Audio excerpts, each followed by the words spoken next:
Hello दोस्तों, आपका फिर से आज के इस क्लास में आप सभी का स्वागत है। मैं उम्मीद करता हूँ कि आप सब लोग मस्त होंगे, ज़बरदस्त होंगे। तो आज का ये क्लास पढ़ने से पहले मैं आपसे एक बात ज़रूर कहूँगा कि इससे पहले जितने भी क्लास देखे होंगे या मेरे द्वारा जितने भी वीडियो डाले गए हैं, वे अगर देखे हैं, तो मैं एक बार फिर से आप सबसे कहना ये चाहूँगा कि उसको आप फिर से एक बार देख लें, ताकि आज का क्लास आपको ज़बरदस्त समझ में आए। तो जैसा कि आप सभी को पता है कि हम लोग वॉइस पढ़ रहे थे और वॉइस में हम लोग प्रेज़ेंट इंडेफ़िनिट का सारा भाग पढ़ लिए थे और हम लोग दूसरा टॉपिक प्रेजेंट कॉन्टिन्यूअस का भी सिंपल पढ़ लिए हैं। आज हम लोग पढ़ने जा रहे हैं प्रेजेंट कॉन्टिन्यूअस टेंस का निगेटिव। सिंपल हम लोग पढ़ चुके हैं। हम लोग प्रेजेंट कॉन्टिन्यूअस का निगेटिव पढ़ेंगे, उसके बाद हम लोग इंट्रोगेटिव पढ़ेंगे, उसके बाद हम लोग इंट्रोगेटिव निगेटिव पढ़ेंगे। यदि हम चारों ये भाग पढ़ लेते हैं तो हम लोग पूर्ण रूप से प्रेजेंट कॉन्टिन्यूअस का भी यानी समाप्त हो जाएगा। ठीक है ना? तो आज हम लेकर आए हैं आप सबके सामने प्रेजेंट कॉन्टिन्यूअस का निगेटिव। उसको किसमें बनाया जाता है? एक्टिव वॉइस अगर प्रेजेंट कॉन्टिन्यूअस में है तो उसको पैसिव वॉइस किस टेंस में बनाया जाता है, ये मैं पहले ही यानी क्लास में आप सबको बता दिया था, उसका एक चार्ट बना दिया था। अगर वो चार्ट अगर आप लोगों को पता होगा तो जरूर ये समझ पा रहे होंगे, लिखने से पहले आप लोग समझ गए होंगे कि प्रेजेंट कॉन्टिन्यूअस का टेंस किसमें बनाया जाता है। तो अगर नहीं जानते हैं, अगर जो नया है, तो उसके लिए एक बार फिर से मैं यहाँ पे लिखना चाहूंगा कि प्रेजेंट कॉन्टिन्यूअस टेंस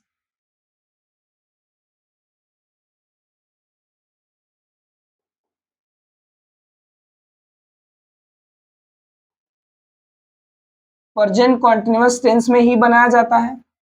ठीक है ना? तो मैंने फिर से यहाँ पे आप सबको बता दूं कि इसकी पहचान हमेशा इज, एम, आर, उसके बाद मेन वर्ब की फोर्थ फॉर्म से करते हैं। ठीक है? और जब इसको पैसिव बनाते हैं तो ये लिखा जाता है इज, एम, आर और प्लस बीइंग, और बीइंग में हम लोग बीइंग के बाद मेन वर्ब की थर्ड फॉर्म।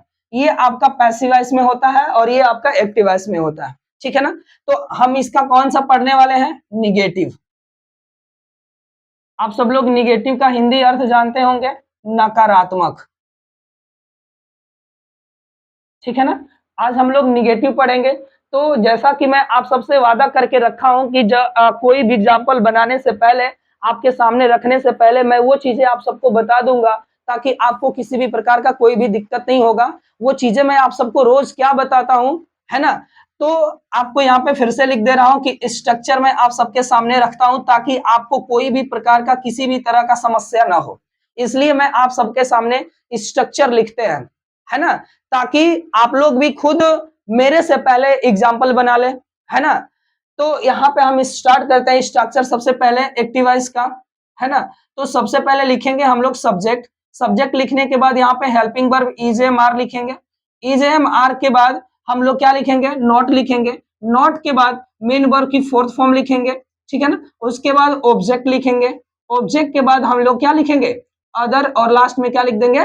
Full stop. तो ये आपका बन गया एक्टिव वॉइस का स्ट्रक्चर। हम इसी के आधार पर हम लोग एक खूबसूरत सा प्रेजेंट कॉन्टिन्यूअस का एग्जांपल लेंगे, या हम लोग बनाने की कोशिश करेंगे। जैसे आप हो वैसे हम भी हैं। ठीक है ना? हम यहाँ पे क्या सबसे पहले यहाँ पे स्ट्रक्चर इसलिए लिखा हो क्योंकि आपकी तरह मैं भी बनकर आपको बताने की कोशिश करूं कि जब आप नहीं जानते हो किसी चीज के बारे में, तो उसको कैसे एनालाइज करके तुम लोग यानी लिखते हो आप सब लोग एग्जाम्पल। ठीक है ना? तो इसी तरह से हम भी आपकी तरह ही बनकर इस स्ट्रक्चर के आधार पर हम कैसे एक सिंपल सा यानी प्रेजेंट कॉन्टिन्यूअस का निगेटिव बनाते हैं, ये सब आपको बताऊंगा। तो सबसे पहले क्या लिखेंगे आप लोग यहाँ पे? दूसरी बात यानी पैसिव वॉइस का स्ट्रक्चर। तो यहाँ पे भी क्या लिखेंगे? सब्जेक्ट ही लिखेंगे, जो कि एक्टिव वॉइस का ऑब्जेक्ट होगा, जो कि पैसिव वॉइस में सब्जेक्ट का स्थान रहेगा। ठीक है ना? उसके बाद इसमें इज, एम, आर लगेगा। फिर इसमें एक शब्द यानी नॉट, नॉट के बाद एक शब्द लगाया जाता है जिसको हम बीइंग कहते हैं। ये आपका प्रेजेंट कॉन्टिन्यूअस को सेटिस्फाइड करने के लिए लगाया जाता है, बीइंग। ठीक है ना? उसके बाद हमेशा मेन वर्ब की थर्ड फॉर्म, उसके बाद सेकेंड ऑब्जेक्ट, उसके बाद यहाँ पे क्या लिखेंगे? यानी बाई, और बाई लिखने के बाद आप लिखेंगे ऑब्जेक्ट। ऑब्जेक्ट लिखने के बाद अदर लिखेंगे, अदर वर्ड्स, और लास्ट में फुल स्टॉप लगा देंगे। तो ये आपका बन जाएगा प्रेजेंट कॉन्टिन्यूअस टेंस के, है ना, निगेटिव का स्ट्रक्चर पैसिव वॉइस का, ठीक है ना। तो यहाँ पे ये हो गया। तो हम लोग एक एग्जांपल लिख लेते हैं, एक एग्जांपल देख लेते हैं कि इसका एग्जांपल एक्टिव वॉइस का कैसा होगा। तो हम लोग अपने अपने आप की तरह मैं सोचकर यहाँ पे एक एग्जांपल बनाना चाहता हूँ या बनाने जा रहा हूँ, ठीक है ना। तो सबसे पहले यहाँ पे आप लोग लिखोगे सब्जेक्ट, तो सब्जेक्ट चाहे कुछ भी देख लो, लिख लो, कोई दिक्कत की बात नहीं है। तो यहाँ पे मैं सब्जेक्ट लिख रहा हूँ द स्टूडेंट्स। यहाँ पे हम सब्जेक्ट के स्थान पे क्या लिखता हूँ, यानी द स्टूडेंट्स लिख दिया। उसके बाद इज एम आर में से कोई एक लिखेंगे, ये देखेंगे कि ये वाला जो सब्जेक्ट आया है ये सिंगुलर है कि प्लूरल है ना। तो आप लोग समझ पा रहे होंगे कि ये प्लूरल है, इसलिए प्लूरल है क्योंकि इसके अंत में क्या आया है, एस आया है, इसलिए प्लूरल सब्जेक्ट हो गया।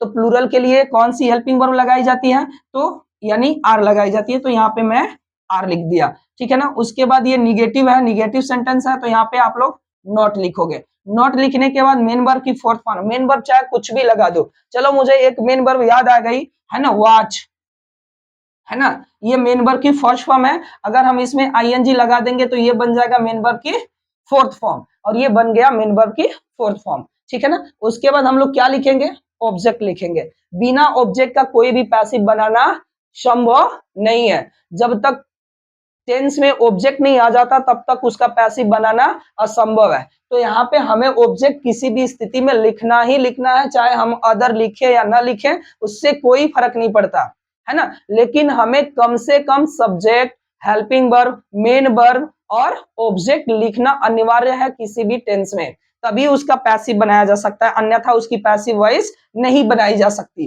तो यहाँ पे बिना ऑब्जेक्ट का तो बनेगा नहीं, इसलिए मुझे ऑब्जेक्ट लिखना जरूरी है। तो यहाँ पे ऑब्जेक्ट के रूप में क्या लिखेंगे, द मैच लिख देते हैं। कोई दिक्कत यहाँ पे, यहाँ तक समझने में कोई दिक्कत नहीं है ना। मैं उम्मीद करता हूं कि ये बातें समझने में आपको किसी भी प्रकार का कोई समस्या नहीं होगा, क्योंकि इसको लिखने से पहले मैं आपके सामने ये चीजें लिख दिया हूं जो कि ये आपका रामबाण कह सकते हो। इसके आधार पर हम यहाँ पे लिखे हैं, सबसे पहले सब्जेक्ट लिखे हैं, इसमें से इज एम आर में से कोई एक लिखे हैं, फिर नॉट है तो नॉट लिख दिए, मेन वर्ब की फोर्थ फॉर्म लिख दिए, यहाँ पे ऑब्जेक्ट के स्थान पर द मैच लिख दिए, और ये एक खूबसूरत सा क्या बन गया आपका एक्टिव वॉइस बन गया, जो कि प्रेजेंट कॉन्टिन्यूअस का निगेटिव है। इसको हम जब पैसिव बनाते हैं तो कैसे बनाते हैं, इस पैसिव के लिए मैं स्ट्रक्चर आपके सामने रख दिया हूं। यहाँ पे देखिए, आप सबसे पहले सब्जेक्ट लिखोगे, सब्जेक्ट ये वाला नहीं, ये वाला सब्जेक्ट यहाँ पे नहीं लिखना है। एक्टिव वॉइस का ऑब्जेक्टिव पैसिव वॉइस में क्या बनता है, सब्जेक्ट बनता है। तो एक्टिव वॉइस का यहाँ पे ऑब्जेक्ट हो गया, तो आप लोग इस सब्जेक्ट, इस ऑब्जेक्ट को पैसिव वॉइस में सब्जेक्ट के स्थान पर लिखेंगे। तो ये आपका हो गया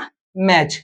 यहाँ पे सब्जेक्ट की कहानी खत्म, इज एम आर में से कोई एक लगाना है, देखना ये है कि सब्जेक्ट सिंगुलर है या प्लूरल है। तो आप लोग देख पा रहे होंगे कि ये सब्जेक्ट जो है सिंगुलर है, इसलिए इसमें से इज एम आर में से क्या लगाएंगे, इज लगाएंगे, है ना। उसके बाद क्या लिखेंगे, नॉट है तो नॉट लिखेंगे, ठीक है ना। उसके बाद यहाँ पे बीइंग शब्द जोड़ना है, तो यहाँ पे आप लोग बीइंग लिख देंगे बिना किसी से पूछे, है ना, क्योंकि ये नियम होता है। ये हमको भी नहीं पता कि यहाँ पे इन्होंने, जैसे अंग्रेज होता है ना, यहाँ पे क्यों लिखे, बस इतनी हमें बात पता है कि ये बीइंग इसलिए लगाया जाता है क्योंकि इस बीइंग लिखने से प्रेजेंट कंटीन्यूअस सेटिस्फाइड होता है, क्योंकि प्रेजेंट कंटीन्यूअस में हमेशा मेन वर्ब की फोर्थ फॉर्म ही लिखी जाती है, नॉट यानी मेन वर्ब की फर्स्ट फॉर्म, सेकेंड फॉर्म, है ना, third form, fifth form, only one main verb की फोर्थ फॉर्म ही लिखी जाती है प्रेजेंट कंटीन्यूअस में। तो इसलिए यहाँ पे मैंने बीइंग लगा दिया, ठीक है ना। अब देखते हैं यहाँ पे लिखने के बाद मेन वर्ब की थर्ड फॉर्म, तो मेन वर्ब इसमें है क्या, ये वॉच है, तो वॉच की थर्ड फॉर्म क्या होती है, तो WATCHED अगर लगा देते हैं तो ये मेन वर्ब की थर्ड फॉर्म बन जाती है, ठीक है ना। इसके बाद देखेंगे तो इसमें से कौन कौन छूटा है इस पैसिव वॉइस में, मैंने इसको लिख दिया, इसको लिख दिया, इसको लिख दिया, इसके स्थान पे मैं इज लिख दिया, बचेगा सिर्फ यही स्टूडेंट बचा है। तो ये एक्टिव वॉइस का सब्जेक्ट है, और इसको हम हमेशा पैसिव वॉइस में ऑब्जेक्ट के स्थान पर लिखते हैं, लेकिन उसके पहले हम प्रीपोजिशन लगाते हैं बाय। तो ये लिख दिए हम बाय, है ना। उसके बाद क्या लिखेंगे, द स्टूडेंट लिखेंगे, जो कि ये बन के आपका तैयार हो गया। मैं एक बार फिर से आपसे कहना चाह रहा हूं कि अगर इस क्लास के अंत तक बने रहेंगे तो मैं जो कुछ भी यहाँ पे बताया हूं वो आपको बेहतरीन तरीके से आएगा, इस बात का मैं दावा करता हूं। और अगर दावा करने में थोड़ा सा दिक्कत भी हो जाती है, तो वो कहीं ना कहीं आपकी कमजोरी होगी। कमजोरी इस बात की होगी कि इससे पहले वाले क्लास आप नहीं देखे हैं अच्छे से, इसलिए आपको समस्या होगी। ठीक है ना। चलिए, ये हम लोगों का पहला एग्जाम्पल बन के तैयार हो गया, एक्टिव वॉइस और पैसिव वॉइस दोनों में। एक एग्जाम्पल और देखते हैं। ठीक है ना। तो दूसरा एग्जाम्पल हम लोगों का ये रहेगा कि यहाँ पे लिखते हैं कि सीता। चलिए, सबसे पहले मैं यहाँ पे सब्जेक्ट लिख दिया सीता। उसके बाद हम देखेंगे कि इसमें से कौन लगाना है मुझे। इज लगाना है, एम लगाना है, आर लगाना है, कौन सा इसमें हेल्पिंग वर्ब लगाना है, ये तो डिसाइड करेगा ना सब्जेक्ट। तो सब्जेक्ट यहाँ पे ये डिसाइड कर दिया कि यहाँ पे क्या लगेगा आपका, सीता या सिंगुलर है, तो सिंगुलर के लिए हम हेल्पिंग वर्ब लगाते हैं इज, तो यहाँ पे हम लोग इज लगा देंगे। फिर नॉट है तो नॉट लिख देंगे। उसके बाद मेन वर्ब की फोर्थ फॉर्म, चलिए यहाँ पे मैं लिख दिया सिंगिंग, है ना, सिंगिंग लिख दिया। ठीक है ना। उसके बाद ऑब्जेक्ट के स्थान पे क्या लिख दिया, अ सॉन्ग लिख दिया, और लास्ट में फुल स्टॉप लगा दिया। ये एक बार फिर से एक्टिव वॉइस का स्ट्रक्चर यानी एक खूबसूरत सा एग्जांपल बनके तैयार हो गया। हम देखते हैं फिर से इसका जब पैसिव बनाते हैं तो कैसे बनाते हैं। एक्टिव वॉइस का ऑब्जेक्ट ही पैसिव वॉइस में सब्जेक्ट बनता है, जो कि यहाँ पे अ सॉन्ग आ जाएगा।